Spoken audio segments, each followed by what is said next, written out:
Alors, bonjour à tous et bienvenue dans cette nouvelle vidéo dans laquelle on va continuer à faire des exercices de dénombrement.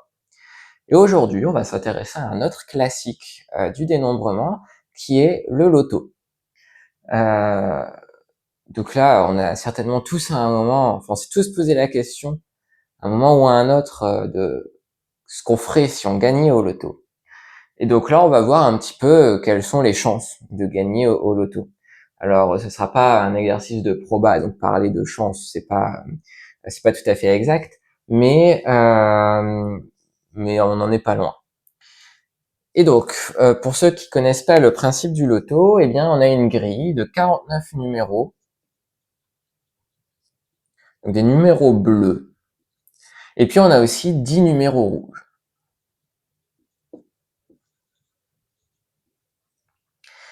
Et il faut choisir 5 numéros bleus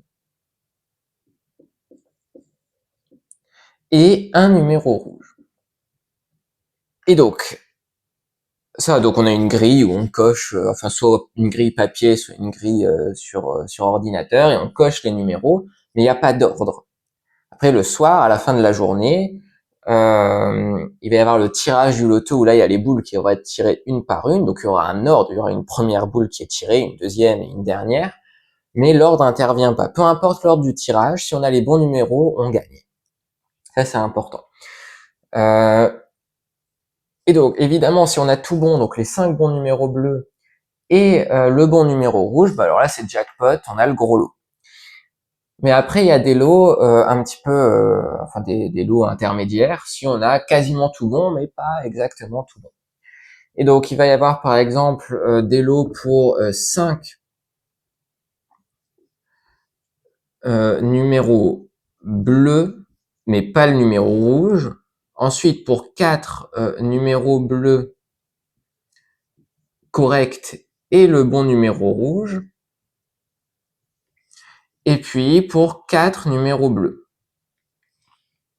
Correct.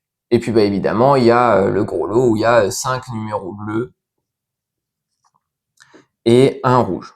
Et donc la première question, ça va être déjà de trouver le nombre total de tirages. Donc je vous ai dit, chose importante, j'ai insisté là-dessus, qu'il n'y a pas d'ordre.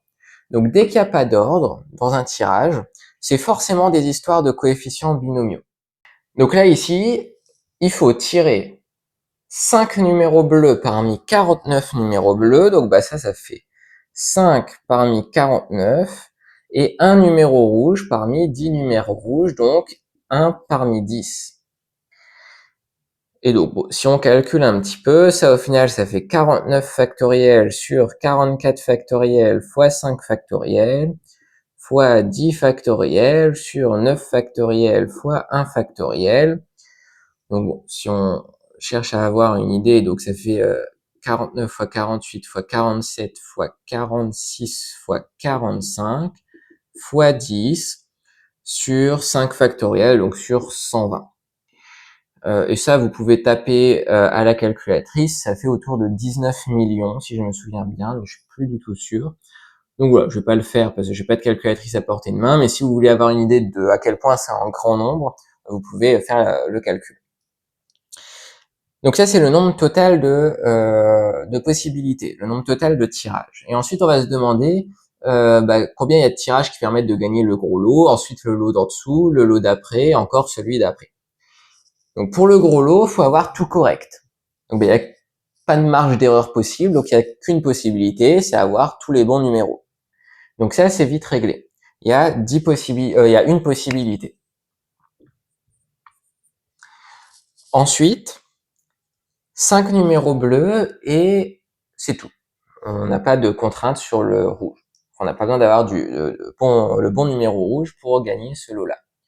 Donc les 5 numéros bleus, on n'y touche pas, enfin on n'a pas le choix, il n'y a qu'une possibilité, il faut avoir les 5 bons numéros bleus. Et pour le rouge, on a le choix. Mais attention, c'est pas 10 possibilités qu'on a, parce qu'on a le choix parmi les mauvais numéros, parce que si on a le bon, on tombe dans le gros lot, la situation précédente. Donc là, on a 9 possibilités. Il faut avoir choisi tous les bons numéros bleus, donc là pas le choix, c'est imposé, et après l'un des 9 numéros rouges perdants. Donc il y a 9 possibilités. Pour le suivant, maintenant, bon, le numéro rouge, il n'y a pas de question à se poser, il faut l'avoir. Et c'est le numéro bleu. Enfin, c'est sur les numéros bleus qu'on a le droit à une erreur. Donc, ce qui veut dire que là, on partons des 5 bons numéros. Donc là, il y a 2 degrés de liberté, en fait. Il y a 2 choses à choisir. Il y a déjà lequel des bons numéros je vais remplacer par un mauvais numéro. Donc ça, il y a 5 possibilités. Et ensuite, une fois que j'ai choisi lequel des numéros gagnants je vais remplacer, il faut que j'aille piocher parmi les 44 numéros perdants. Donc ça fait 5 fois 44. Donc ça fait 220.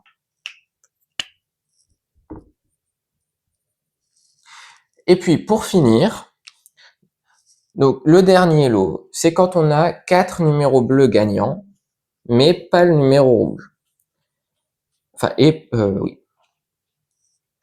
Donc pour ça, pour la partie bleue, en fait là ça va ressembler, on va juste combiner les 2 lots précédents. Là ici pour la partie bleue, on a le droit à une erreur. Donc il faut déjà choisir quel numéro gagnant on remplace et ensuite aller piocher parmi les numéros perdants. Et ensuite pour le numéro rouge, il faut aller piocher dans les 9 numéros perdants. Donc 9 possibilités. Donc au final, ça fait 220 fois 9. Et donc ça fait 1980, je crois. Si on fait x 10, on arrive à 2200. Il faut retirer les 220 de trop, donc on arrive, oui, à 1980. Bon, donc au final, là, si mes souvenirs sont bons et que ça fait à peu près 19 millions, même un peu plus, je crois. Donc il n'y a que un tirage parmi les 19 millions qui permet d'avoir le gros lot. Donc une chance sur 19 millions à peu près. Il y a 9 tirages qui permettent d'avoir le lot d'en dessous.